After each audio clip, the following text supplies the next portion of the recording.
Well, and what's cool is that now your kids can leave without going anywhere. They can move into their own basement apartment or their own garden suite and really kind of use that as a launch pad to become an adult that's independently housed. And as soon as that happens, that turns into a rental housing opportunity. So there's a lot of flexibility that people are embracing, especially with multi-gen that wasn't available before. Look, I get it. The Toronto real estate market is confusing. Whether you're a new or experienced investor or just looking for a home to raise your family in, join us at Broadview Table Talks as you sit around the table with my friend to talk about the real estate and the ever-changing market in Toronto. Okay, and we're good. Hey guys, okay, welcome Craig from Lanescape, Craig Race. Thank you so much for joining me. Thanks for having me. All right. So we're here talking about creating multiplex housing, and I know that's what you guys specialize. Well, you guys specialize in lane suites and garden suites, and you were one of the first people to bring it to the city. Is that right? That's right. Pretty much any kind of housing that we can jam into established neighborhoods, that's what I'm all about. Okay, that's great. Tell me a bit about the process of how that works, and tell me about your firm, I guess, maybe. So the firm I have that works on multiplexes is the very creative name of Craig Race Architecture. We do custom homes, multi-unit infill houses, and small apartment buildings. Like I said, pretty much any kind of housing that fits into neighborhoods here in Toronto. We do custom homes all over Southern Ontario, but the multiplex typology is very Toronto specific. Right. So, okay, so speaking about Toronto, since we have recently the whole expanding housing options for neighborhood thing that just passed recently, I assume you're probably involved in that as well too. Can you tell a little bit more about that? First of all, what is it? What can we get out of it? What's a normal person look like that has a house in Toronto in the Yellow Belt? Essentially, every property in Toronto now is eligible for a fourplex with a laneway or a garden suite behind it. And you can now execute that without going to committee of adjustment and without paying a penny in development charges. That's great, because in the past you used to get a significant fee for development charges, right, for each unit that you created. Oh yeah, it was hundreds of thousands of dollars, and committee of adjustment meant you were at least a year to get your approvals, if not longer, and that's now down to under half a year. So you have 100% certainty on what your outcome is going to be before you even start. It's faster, it's more cost effective. You know, the city has really helped get the regulations out of the way of homeowners that want to do this and made it something that you can have certainty around, which is pretty refreshing to have. Right, because in the past you were subject to neighbors complaining as well too and objecting as well, right? That's right. The city's been taking strides on that. The province as well. Recently, appeals to committee of adjustment decisions were removed, which was really nice because historically you could get a project approved at committee and then any neighbor with $150 could appeal it and cost you half a year and tens of thousands of dollars to defend it. That disappeared, which made life a lot easier on people like me. And now when it comes to multiplexes, we've gone a step further and identified this is a type of housing we need more of. The missing middle housing solutions are what's going to help our city remain vibrant and really make good use of our established neighborhoods. So we're going to let people do this. And they've kind of gotten out of the way, and now it's up to us to actually go implement. Do you think it'll actually solve the housing crisis though? Do you think our neighborhoods can handle it infrastructure wise and et cetera, et cetera? You know, I jokingly say that as soon as the multiplex thing came through, the missing middle has been found. It's not missing anymore. But there's no one solution that's going to solve Toronto's housing situation. We need laneway suites and garden suites and multiplexes. The mid-rise guidelines that are a little old now. Main Street intensification is the next hurdle city planning is going to jump over. All of these tools are filling the toolbox with solutions that we never had before that are going to collectively solve the housing issues we have over a long period of time. A lot of people like to think there's a silver bullet out there that just tomorrow is going to solve all of our housing issues. That doesn't exist. We need this and a million other things to make sure everyone in Toronto has good quality housing options. Yeah, you're absolutely right. I think anything helps as well. So, in terms of some of the process that you guys have gone through, have you had pushback from any neighbors? First of all, they can't say anything now because as of right, you're allowed to do so. Have Is there any consideration in terms of, overcrowding city streets or sewers, infrastructure, schools, things like that? I mean, I should assume that was all in consideration when they passed this, right? A lot of people have those concerns, but if you look at the data, it's not well founded. Our neighborhood populations in Toronto have actually been declining over recent past. Like in the previous few decades, we've simply had fewer people living in more square footage than ever before in history. So the yellow belt in Toronto has had in best case areas, a stable population, but in most areas, a declining population. That plus more efficient plumbing fixtures and things that are just advancing technologically in our building solutions are meaning we're actually using our infrastructure less today than we were before. So all that infrastructure is in place and we need to use it more. It has capacity. Obviously, it requires maintenance and upgrading, and we always have to be balancing the needs of individual streets and neighborhoods. But people Uber now, they don't need a parking space. People rent, they don't have to own. There are solutions for all these things that are happening naturally. And finally, our housing regulations have caught up to technology and society. Yeah, that's a good point. I guess all the empty nesters, right? They all live in these massive 3, 4 bedroom houses, 5 bedroom houses, and as the kids leave, the houses come underutilized. So it's not like the capacity is being overutilized, right? It's a good point. Well, and what's cool is that now your kids can leave without going anywhere. They can move into their own basement apartment or their own garden suite and really kind of use that as a launch pad to become an adult that's independently housed. And as soon as that happens, that turns into a rental housing opportunity. So there's a lot of flexibility that people are embracing, especially with multi-gen, that wasn't available before. Right. So not only multi-unit, but multi-generational and perhaps even multi-use, an office space or some sort of gym or something that you could really create on the side. What have you seen? So if say I was a homeowner and I have a property that I want to intensify a little bit, have a couple more units in the back maybe, or through a garden suite or lane suite, or maybe even turn it into a multiplex, 4 unit. What's the process look like with your firm? So we help people assess the viability of a property. We have lots of clients and potential clients who send us addresses, and we'll let them know what size and shape of multiplex and laneway suite is possible on their lot. And we can do that now with certainty because we have bylaws to do it with. So previously we could do it with a laneway suite or a garden suite, and now we can do it with the main house. That's always step one, kind of gathering free information from experts like myself to figure out what the options are. Your reports are really awesome, by the way. So that's great. I got one as well too. So if we were to do that, then say we hire you, what about the cost feasibility for the actual project itself too? Because do you guys help with some of the cost estimates for building and construction? Do you talk through that through your process as well? Yes and no. My company, Lanescape, is a design builder, so we provide a lot of cost insight as you move through the design process with us. When it comes to multiplexes, those are a bit of a different animal, and you do require a general contractor that will be a third party to help you with pricing and execution of those projects. And also, usually in the case of a multiplex, someone's just really trying to maximize the zoning envelope, no matter the situation, because more space equals higher revenue. And that just means you're going to be counterbalancing your construction costs more and more the bigger you get. So my job more in the multiplex side is to show you the biggest thing possible, kind of balance the size of units, the optimal configuration of bedrooms and dens and kitchen sizes, etc. And then from there, you have to take it to a builder who's going to start giving you insight as a third party on what it's going to cost and how to execute it.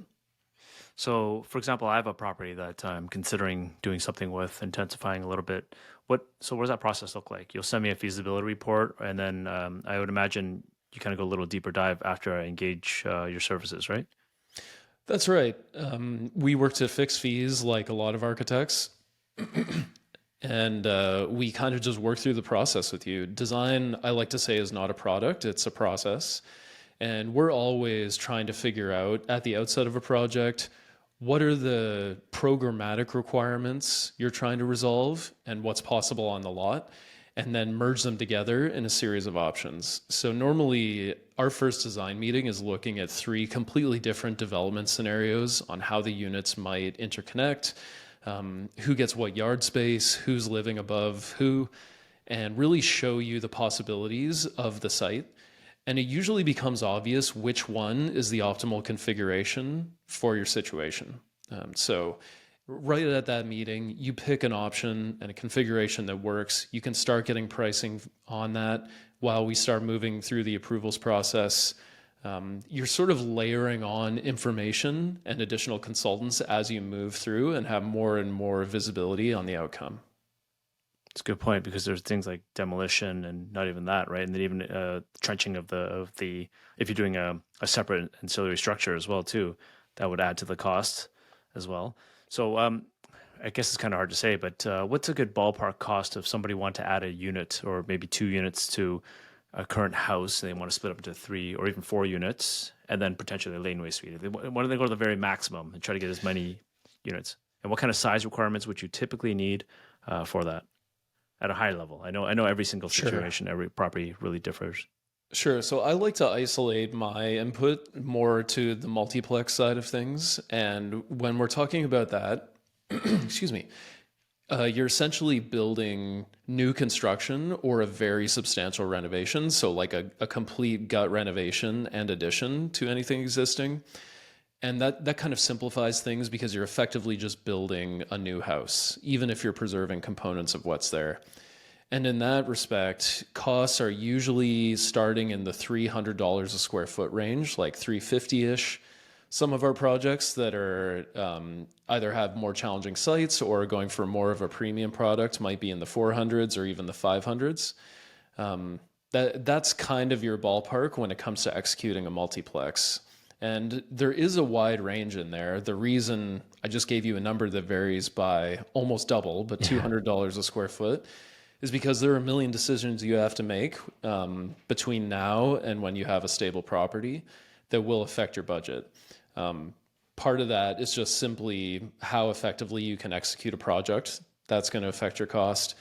There's another part that are voluntary costs. Like if you're in a good neighborhood where you can get really high rents, going with a marble backsplash probably is going to make more sense than a cheap tile or drywall backsplash, because you'll achieve higher revenue on the other side. So between all those factors, we're kind of taking the goalposts and aiming for a spot in between them. And as we add that information throughout the project, focus more and more and more on the ideal budget. Right. Yeah. If you look at the Altus Cost Guide 2023, it's anywhere from 280 to 350, from what I remember off the top of my head, something like that for wood frame construction. So it's a good ballpark. You said something interesting where it's pretty much a brand new construction. Do you know this answer? I've been trying to figure this out. Would it be considered rent controlled if you created new units, or would it be not because it's built after the 2018 date? So a quick note on the Altus Cost Guide, which maybe this is a question for you. Is that just a hard cost number or is that a project budget number? I think there's a hard cost number. So yeah, So you'd have to yeah, add I was talking extras. more like including soft costs and contingencies, et cetera, just to frame that. In terms of, oh, I'm so sorry. What was your question again, Kenneth? Rent controlled. Rent controlled. Are these Rent new control. units rent controlled? Because So it's kind of an existing house, although would you be building a brand new one? I don't know. yeah, rent control typically does not apply to existing houses. Existing apartment buildings, it absolutely does. But if you're renovating a house, you're unlikely to have more than 1 or 2 existing units. So it simply doesn't affect these projects. Well, because you're creating new units, right? And all the new units built after 2018 are not rent controlled, but the ones before, if it's an older house. Oh, sorry. That's I'm what I thinking meant. of Yeah. rental replacement. No, no, not rental You replacement. No. probably know more about that than I do, I frankly. don't know who has And the answer for that. I don't have the answer for that, actually. yeah, as far as I know, they're not affected by it, but I don't actually know the answer to that. And this kind of highlights a good point in that I am an architect and I don't know a lot of things, and I'll freely admit that to my clients. And part of undertaking these projects means you have to be a developer. We have a lot of clients that are doing this as like a first timer. maybe even first time they've ever renovated anything. You have to be ready to go advocate with city staff to avoid paying development charges on your laneway suite sometimes. And you have Really? to advocate with zoning staff to have the existing building considered something different that I can't do but you can because you're the owner. You have to be willing to negotiate with trades and willing to, possibly lease places up yourself. Obviously, it's possible to hire someone to do all these things for you, but usually it's most feasible to be active in your project and start getting down into the solutions yourself. And in some cases, that might include talking to a lawyer to figuring out what rent is protected and not. Yeah, I think the rules say something along the lines that if it's first occupied after 2018, then it's not rent controlled. So how do you determine what first occupied means, right? So I guess if it's new units, maybe you're saying that they're new units. If you're completely gutting the place, maybe if you're doing a lane suite and the lane suite would be not rent controlled, but the main house would be. I don't know. I guess it depends on interpretation of that Interesting. law. Yeah. Well, I always have clients come to me with interesting insight on these kinds of things.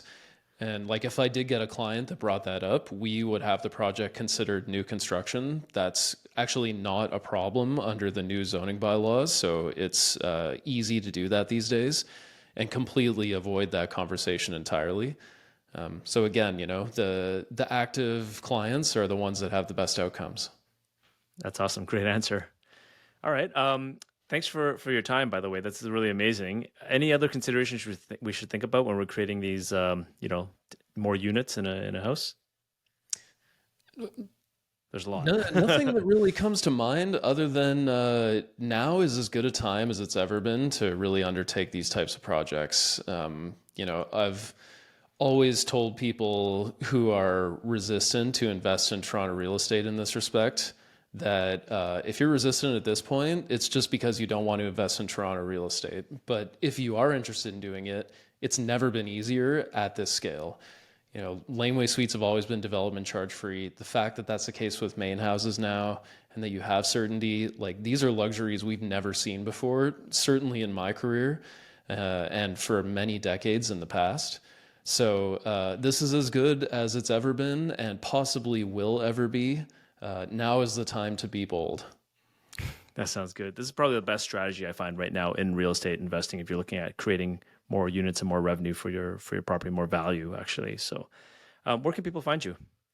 So anything multiplex related, email me at info@craigrace.com.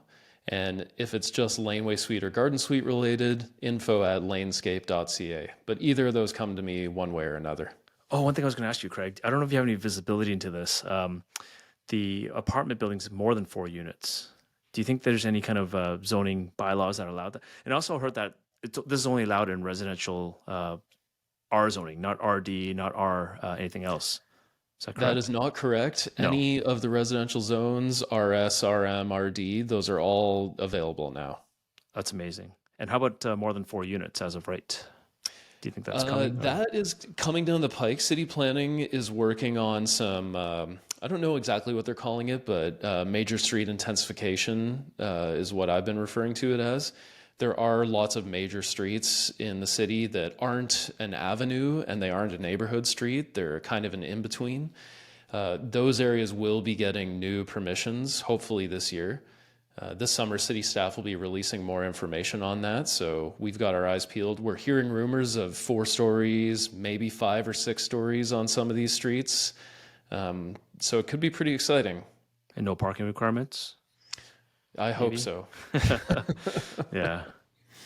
Anyway, Craig, that's amazing. Thank you for your time. Thank you for your insight. And if anybody's listening and want to reach out to him to get some consultation, I think it's a great thing to do. So thanks again, Thanks Craig. a lot for having me, Kenneth. Really appreciate it.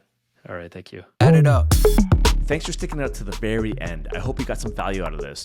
Do me a favor, please press like and subscribe. But more than anything, leave me some feedback so we know what to produce for you going forward.